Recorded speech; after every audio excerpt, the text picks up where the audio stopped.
النهاردة هنعمل upper 6 class 1 cavity للأمالجم. ماشي، احنا هنعمل النهاردة الكافيتي preparation. أول حاجة زي ما متعودين برسم الاوتلاين فورم. الاوتلاين فورم بتاع الupper 6 هو نفسه الاوتلاين فورم بتاع الupper 7 اللي هو kidney shape. ماشي، kidney shape كده، kidney كده، وكدني تانية كده، مطلعش على الجروف ولا حاجة. تمام. لما بيكون الكارث صغير في الكدني في التو كدنيز دولت، لما بيكون الكارث صغير بخش فيهم وخلاص. لما بلاقي الكارث اكستندد هنا في النص هنا في الخط الخفيف اللي انا رسمته ده اسمه الترانسفيرس جروف اوف ذا اوبليك ريدج. ساعتها بفتح الجروف ده كمان معاه وبعمله اتش شيب. او لو لقيت ان الجروف ده او الترانسفيرس الاوبليك ريدج ديت بقت صغيرة قوي،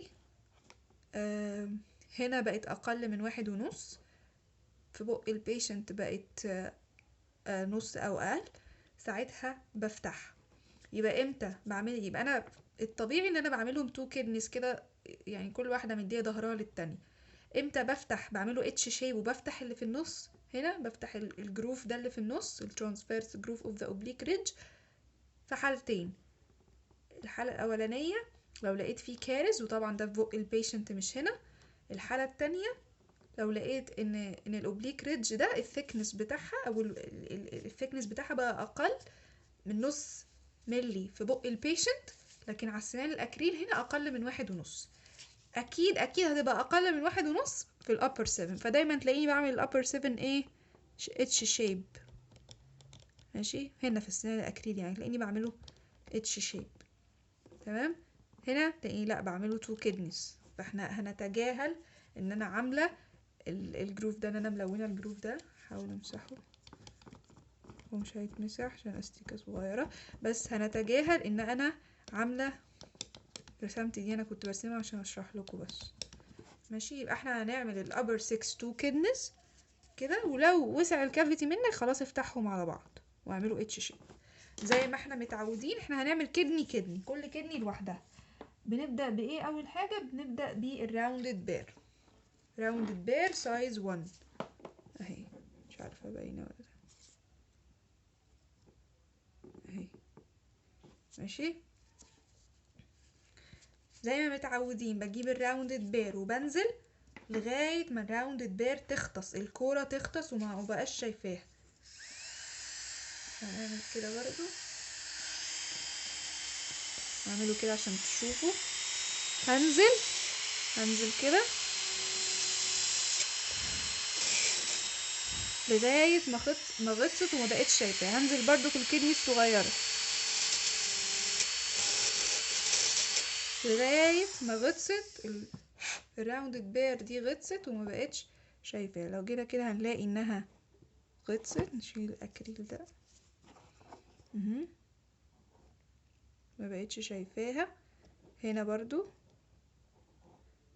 غطست الكورة، ولما ابص لها كده من الجنب يعني تغطس كلها، تغطس 3/4 بس مش اكتر من كلها. خلصنا الراوندد بير، نشيله ونجيب الانفيرتد. قلنا بنبدأ بالانفيرتد سايز 1، الانفيرتد الصغير. في الاول بنبدأ بالصغير عشان الكافيتي ما يوسعش مننا. ماشي، الانفيرتد زي ما احنا متعودين بيقطع بالسايدز بتاعته، فهخش هعمل اكستنشن يمين وشمال على الخط اللي انا رسماه، فهخش كده وهخش كده. والكدني الصغيرة نفس الكلام، هخش كده وهمشي كده. نبدأ الاول بالكدني الكبيرة.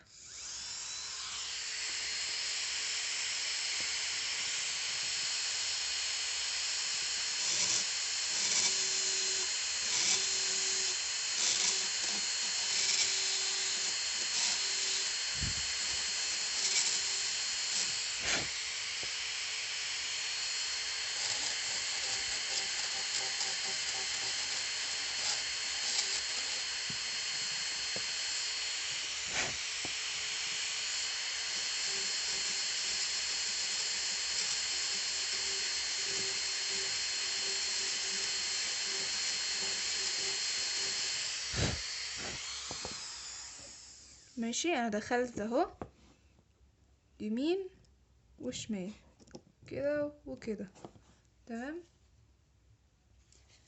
وزي ما احنا متعودين بنقيس الدبث بتاع الامالجم كافيتي من 1.5 ل2 عشان ندي بلك للامالجم. فنقيس كده، نقيس يعني ايه، طبعا هو البروب مش هيخش عشان الكافيتي لسه ضيقة، بس هو داخل يعني واحد ملي، مش عارفة باينة ولا لأ اهو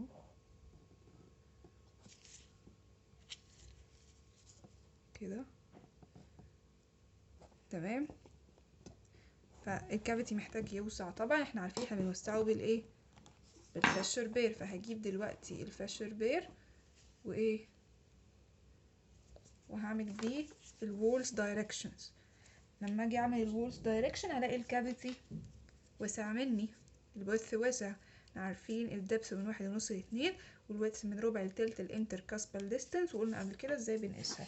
نجيب البروب ونحطه بتوين الاتنين، يعني الكاسب تيب بتاعت البكال سيرفيس مع الكاسب تيب، يعني مثلا ده ميزيو بكال مع الميزيو بالاتال، نحطهم كده ونشوف كام.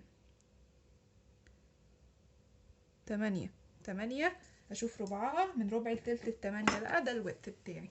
المهم نعمل الوولز دايركشن. كان في حد قبل كده بيسأل الوولز دايركشن تعمل ازاي، قلت يا اما بانفيرتد يا اما بفشر، والانفيرتد اسهل عشان هو اصلا واخد شكل الوولز، ماشي. طب لو احب اعملها بالفشر هميل ايدي كده، احنا عارفين كده وكده، يعني الوول بتاع ده هميل ايدي كده، والوول ده هميل ايدي كده. احنا عارفين ان الوولز دايركشن بتبقى دايما دايفرجنت في الميزيال والدستل، تمام، وبتبقى كونفرجنت في البكال واللينجوال. فانا ممكن اعملها بالفشر، وممكن اجيب الانفيرتد الكبيره واعملها بيه. طبعا انا بستسهل الانفيرتد عشان هي كده كده واخده شكل الكافيتي، زي ما قلت دي الطريقه الاسهل، فاحنا هنعملها بالانفيرتد الكبيره بقى. ادي inverted size 2.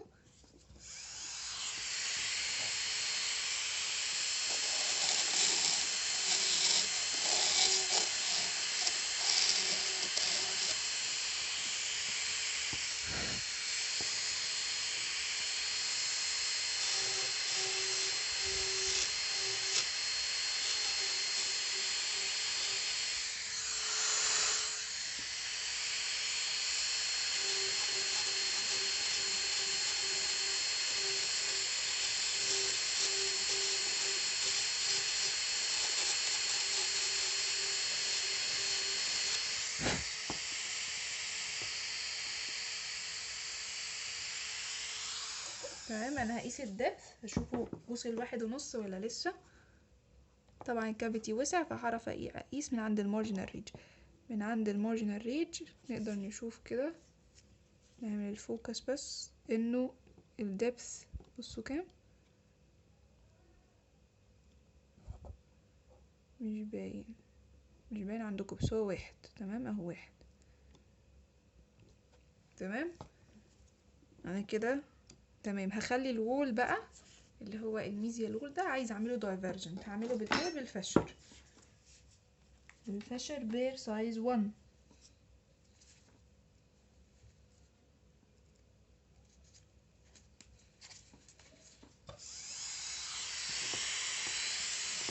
هميل ايدي كده كده يعني كده، فاهمين، بس حاجه بسيطه.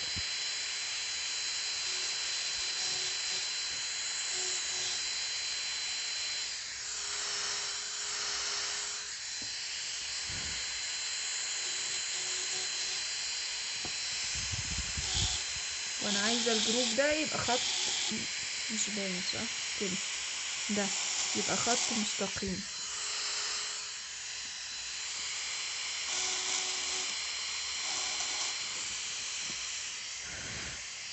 تمام. انا شايفه هنا ان الفلور بتاعي مش على 1 ليفل، فانا هجيب الفشر الانفرت التاني اللي هو الكبير وهمشي على الفلور لغايه، وكمان هو 1 ملي، انا عايزه 1.5، فهجيب بقى الانفرتد وهمشي كده مرة أخيرة، هخلي الفلور يبقى 1.5 ملي وأخليه على ليفل 1.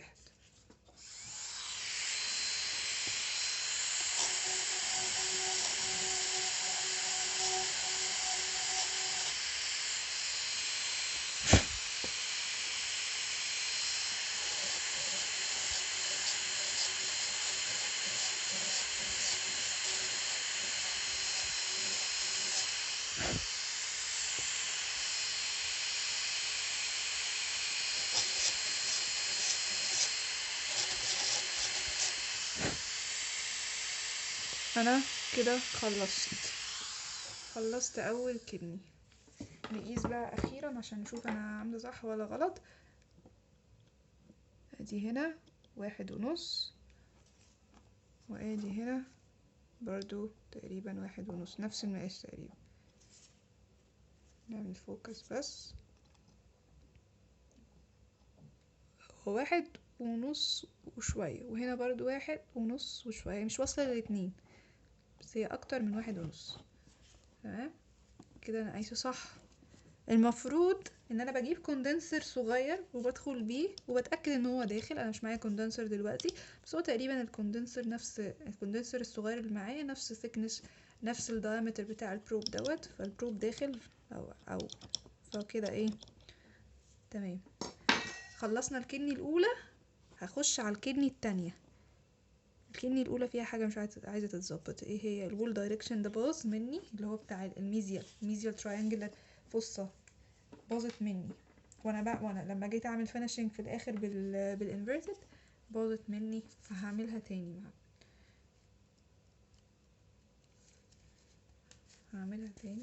هميل ايدي عادي، مفيش اي حاجه بتشر بيت، هميل ايدي كده بس.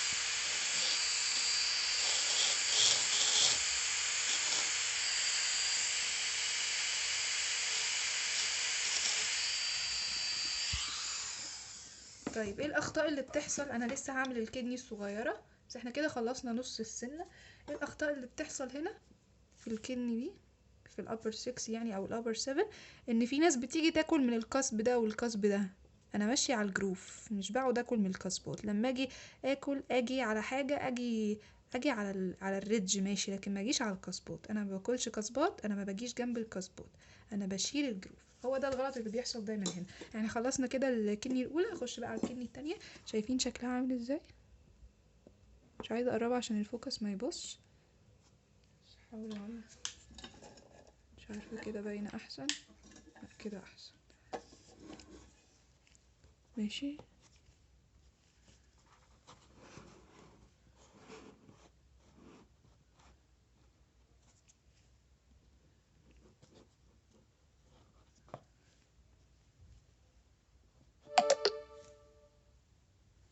تمام نخش بقى على الكدني الايه الصغيره اللي ناحيه الديست. نفس الستبس، احنا نزلنا بالراوندد بير في الاول خالص. هجيب بقى الانفيرتد السايز 1 الصغيره، وهمشي فيها يمين وشمال على الخط اللي انا رسماه.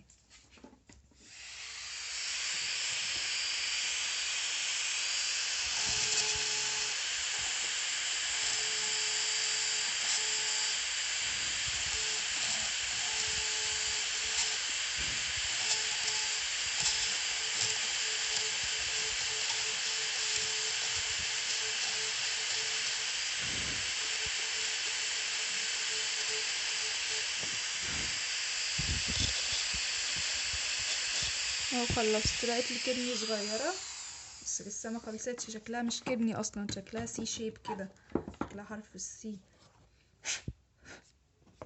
كده احسن. ماشي. هعمل ايه؟ هجيب الانفيرتد الكبيره عشان اوسع شويه، اصلا عشان دي مش هيخش فيها كوندنسر.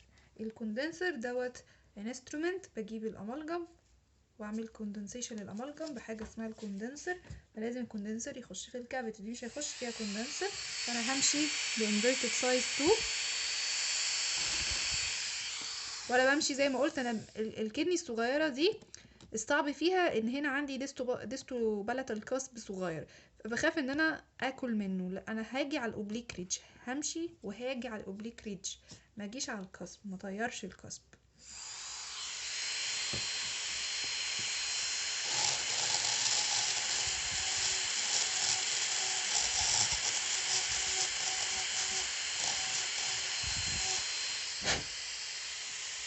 خلصنا، خلصناها، فاضل بس الوول دايركشن. تمام. وول دايركشن هعمل البك واللينجوال. ايه الجزء ده، استنوا اشاورلكوا عليه عشان هو مش بيبقى باين في الكدني الصغيرة. هنا الحتة دي ادي دي بكل، الحتة دي ادي دي ليه بلاتال او لينجوال، عاملهم ايه convergent، ماشي. وادي الحتة دي الديستال، عايزاها ايه، عايزاها divergent. واي حاجة الجروف ده والجروف ده بيبقوا straight عادي، ماشي. فهمشي بالانفيرتد الكبيرة بالسايدز بتاعتها، هتعمل لي الشكل ايه اللي انا عايزاه.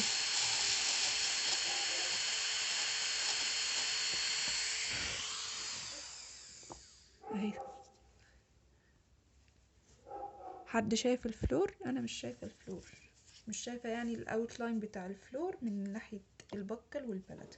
نجيب بقى ده الايه الفاسر، واعمل الديستال وول او الديستال تراينجلر الفصه دي خليها دايفرجنت. هميل ايدي كده عادي زي ما احنا متعودين، واخلي دي الناحيه هنا الجروب ده يبقى ستريت زي ده.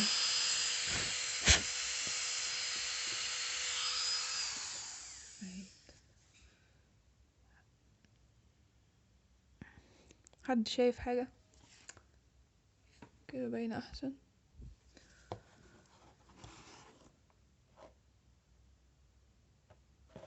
بحاول ابينها لكم بس.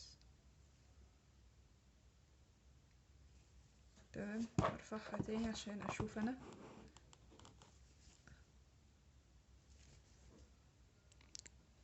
كده تقريبا خلصنا. اخر حاجه هقيسها، اخر حاجه قصدي هعملها ان انا هقيس الكدني الصغيره الدبس بتاعها عشان احنا ما قسناش لغايه دلوقتي. اهي بصوا، استنوا اهي 1.5، 1.5. هنا برضو ما عدتش الاتنين، 1.5 او 1 واكتر من نص بشويه. كده خلصنا الايه الابر الريدج دي المفروض تبقى 1.5. هي عندي هنا المفروض تبقى 1.5 2، هي من 1.5 ل2. هي عندي هنا 1.5. طيب لو هي مش 1.5 هعمل ايه؟ هفتحها، هخلي اوصل الكدني ديت بالكدني دي واخليها اتش شيب. تمام. الفيديو ده طول فانا ممكن افتح